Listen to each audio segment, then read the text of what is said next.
your girl is gonna be a published author. Oh my god, the fact that I get to fucking say this is...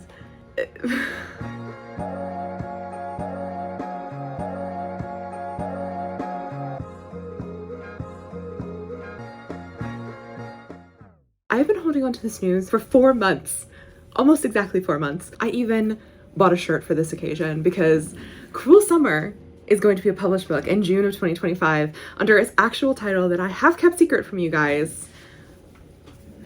Backhanded Compliments. Now serving Backhanded Compliments. That's what I'll be serving to you in June of 2025. I am not kidding.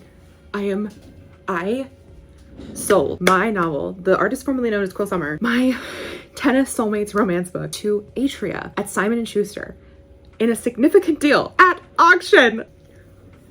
I don't even know where to begin. Where does one even begin on a video I've literally been hoping to make for like my entire life? Like I have always wanted to be a published author, and now that I am here. So yes, I sold my novel Backhanded Compliments, formerly Cruel Summer. Let's just look over the deal announcement first, because obviously this is on Publishers Marketplace. I posted about it on Instagram. Sorry you're hearing second from me. I am sweating. I'm so nervous to be talking about this. Like this is like, when you hear the actual story, you're gonna be like, this is fucking bonkers. Katie Chandler's Backhanded Compliments, the author's debut, a sapphic romance with a speculative twist following two professional tennis rivals who've been trading insults in the press for months and are horrified to discover their destined soulmates, to Melanie Iglesias Perez at Atria in a significant deal at auction in a 2-book deal for publication in June 2025 and summer 2026 by Trinica Sampson Vera at New Leaf Literary and Media for World English Rights. There is so much to unpack. So as you all know, I signed with my agent Trinica back on January 24th, 2024. And while I was waiting for the contract, because I had verbally agreed to accept her offer of representation, I was working on another revision of Backhanded Compliments. Then I did one more revision at the end of February into March with Trinica's inline comments, and we finished that on March 21st. We took that week to do a final read through with some minor tweaks and Trinica to prepare us for submission, and we went on submission, which if you're like, what is this? What is this happening? Basically, when you have the fully revised version of your manuscript, that's the best you can get it, and you think we'll have editors wanting to buy it, you then send it to editors. And you need an agent to do this in today's day and age, because traditional publishers don't just take unsolicited manuscripts. You need an agent. And so my agent did that. On March 29th, I got sent the pitch and the submission list from my agent. There were so many big publishers on this list. Like, looking at it was actually kind of insane.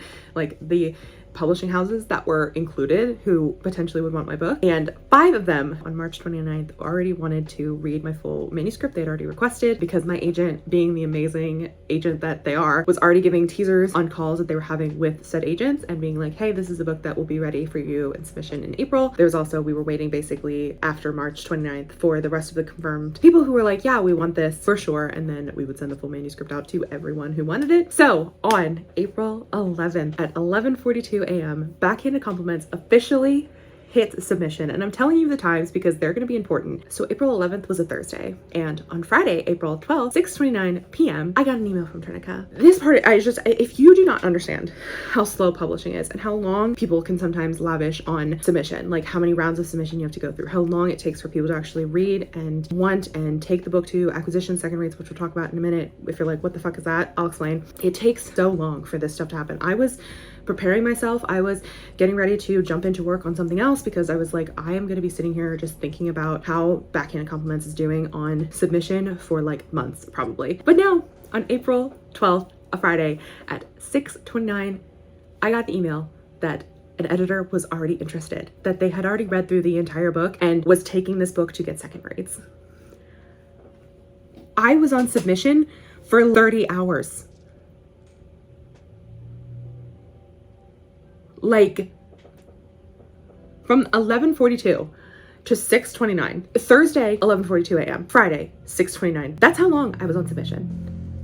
That is bonkers. I still remember I was playing Stardew Valley on a video call with my best friend Devasia, and I remember looking at my email. I looked at it and I freaked out, because what the fuck? It's been 30 hours. I crazy. I have to take a moment to pause and tell you how crazy that is, and that this is why my friend Wallace in our Discord kept putting unicorns, because this is truly unicorn territory. I was the unicorn. I was the unicorn everyone wants to be. I was dreaming of. This editor already wanted the book and was so interested in it and was going to take it to acquisitions. So let's just take a brief pause and I will tell you what acquisitions and second reads is. This was explained to me by my agent. And so second reads is when an editor shares it with their team to see if it's a good fit for the internal book list that the publishing house has. And so they figure out if it'll fit, if everyone else is kind of on board with it, if they like the book, if they think it's good, because you have to get a lot of people to approve of the book. And so basically when second reads goes well, they take it to acquisitions, which is a much more formal meeting with like basically everyone else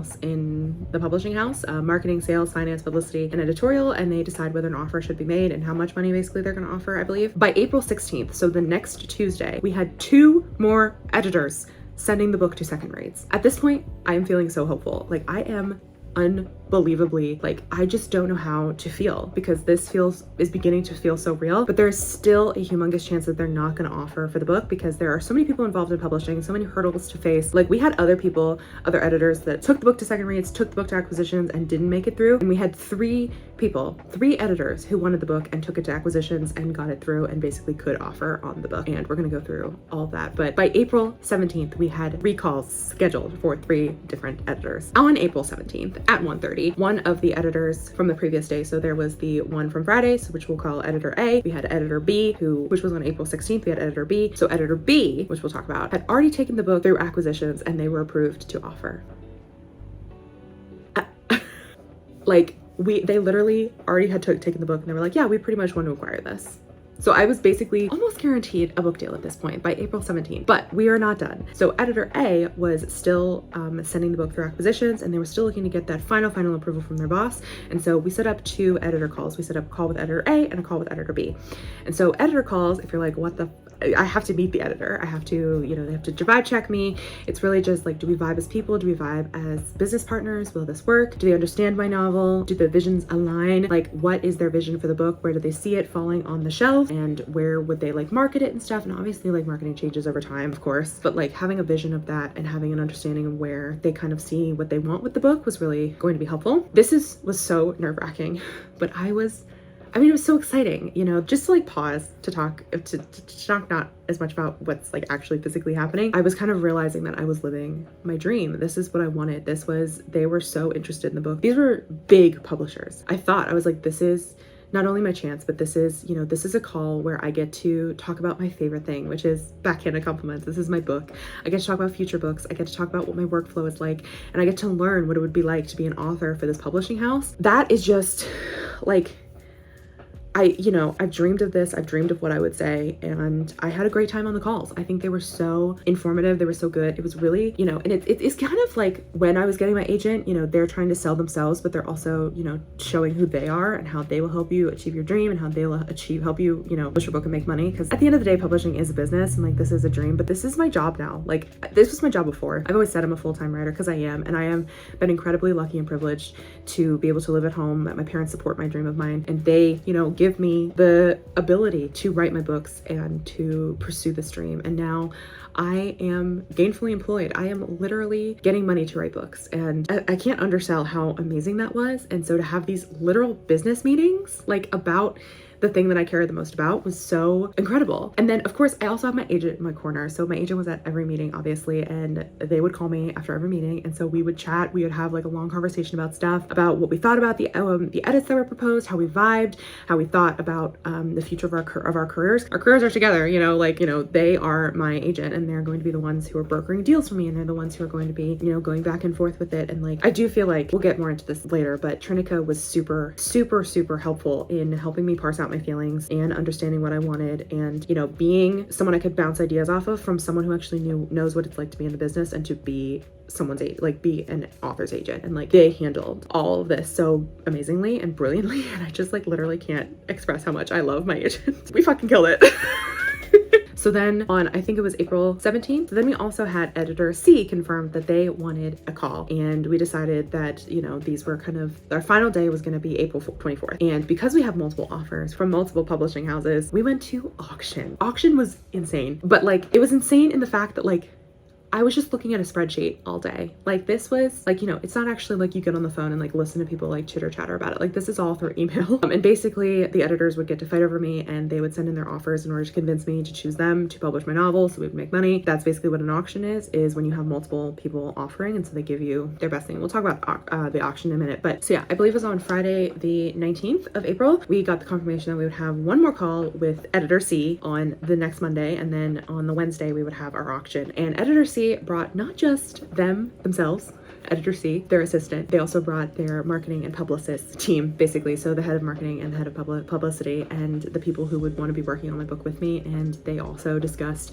a lot of things going on with what they were planning, what they were thinking, how they really envisioned the book fitting in at this publishing house's place. And I think that was so cool. It really showed their dedication and stuff, and I really vibed super well with this editor. Not that I vibed really well with the other two as well, with editor A and editor B, but it was just them on the call with me and Trinica. Editor A did decide not to go forward with the auction because they knew that the other publishing houses were involved and basically they could not compete. So they decided not to offer, which was, fine. I mean, the fact that they offered at all is crazy. Like the fact that they wanted me at all. And then, 3 editors total wanted me. So we had just the 2 houses. So we had editor B and editor C. So the way our auction worked, and I think it's most auctions work this way, is we had 3 rounds. The first would be the preliminary offers, which would be due at the end of the day on Wednesday, April 24th. And then the next day, Thursday, April 26th, their counter offers would be due at noon. And then the final and best offers would be due at the end of the day on Thursday.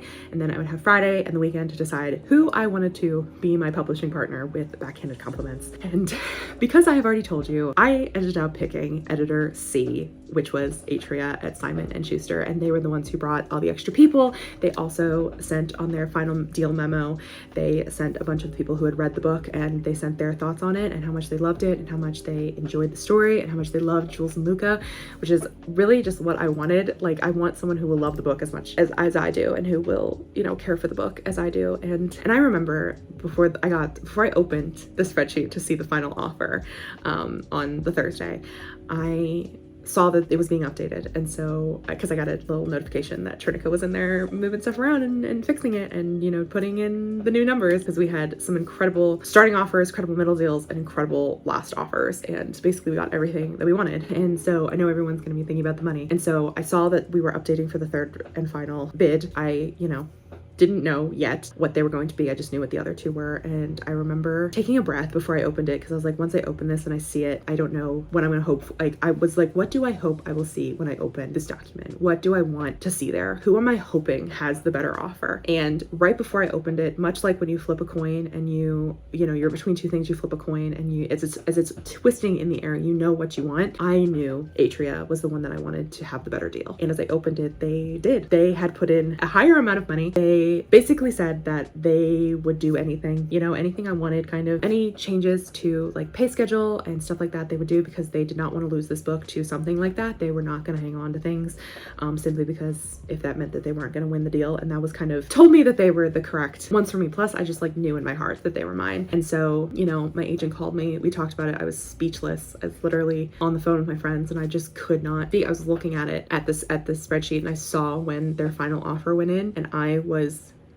could not speak. I can't even describe. It was crazy. I talked to my agent. I talked to my family. And funnily, literally the next day, I was going to see Challengers in theaters with my mom, and we went to IHOP to celebrate. We were talking about the book, and next to where IHOP is, there's Barnes & Noble. And so we popped in there, and I was looking at the shelves like, where is Backhanded Compliments going to be on these shelves? And I found where it was going to be, and my agent called me, and I'm standing there and I'm looking at Atria titles. I'm looking at the little logo on the side, and I'm thinking about my own cover and how my book will have this logo on the side.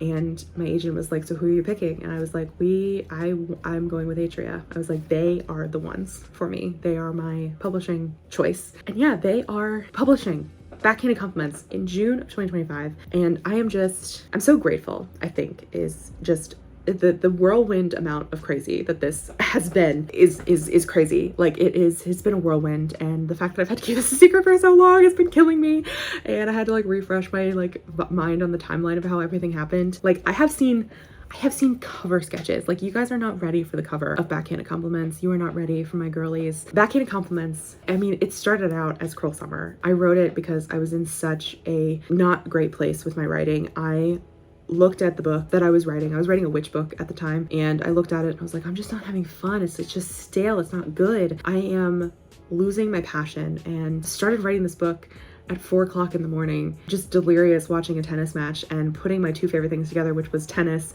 and soulmates, which I love a soulmate AU. It's like my favorite fanfic trope. Putting them together and finding my passion. This book is truly been lightning in a bottle. And if it was gonna happen to any book, it'd be this one. You know, I've had other books in the past that I've loved, but this book is the book, because from the very beginning, I have loved this book, and it is such a special book to me. It has so much travel in it. It has so much description of the beautiful places that people get to see. It has a lot of conversation of history and the way that soulmates are, and yeah, it's a silly kind of sapphic romance book where the two characters are, yeah, they're tennis rivals and tennis is everything to them, but they also, you know, have family and problems and flaws, and you know, Luca's anxiety is something that I really put into the book because I'm trying to figure out my own issues with anxiety, and so putting that into the book was the first time I ever put something really really me into a book. You know, helps me discover kind of parts of who I am. This book has pushed me out of my comfort zone, but has also truly stayed the same because it's about love, and it has made so many people like tennis too. That means the world to me. So the fact that you guys are gonna get to read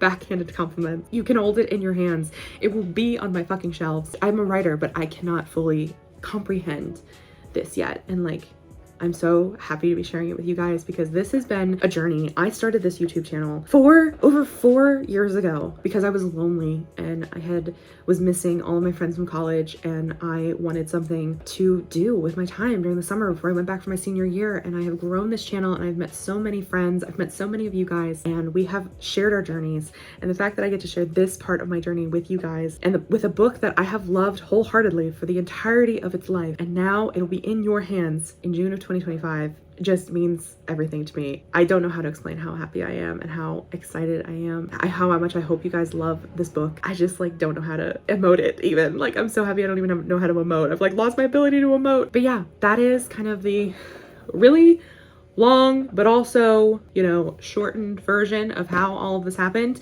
If you have any questions about the process and me going through this and me selling my fucking book to Simon & Schuster at auction for fucking 6 figures, please leave them down below. I'm gonna hopefully do more videos of like this. I'm gonna be editing the book, obviously. So much is gonna be happening in the next couple of months, and I can't wait to share it. So, you know, if you don't want to miss anything that's going on in my life, you can follow me on Instagram. I am at author.katie.chandler. That is my romance pen name, Katie Chandler, that's me. And I also started a TikTok of the same name, so if you want to follow me there, you can. I'd really appreciate it. But yeah, I just want to thank you all for being here on my journey, listening to me yap for 4 fucking years, and you know, finally get to share this news with you. I'm so happy and relieved. So much more about this book and about the process and about book 2, because this was a 2-book deal, so there is going to be a book 2 coming out. Thank you so much for watching, and I will see you in the next one. How do I even end a video like this? Bye.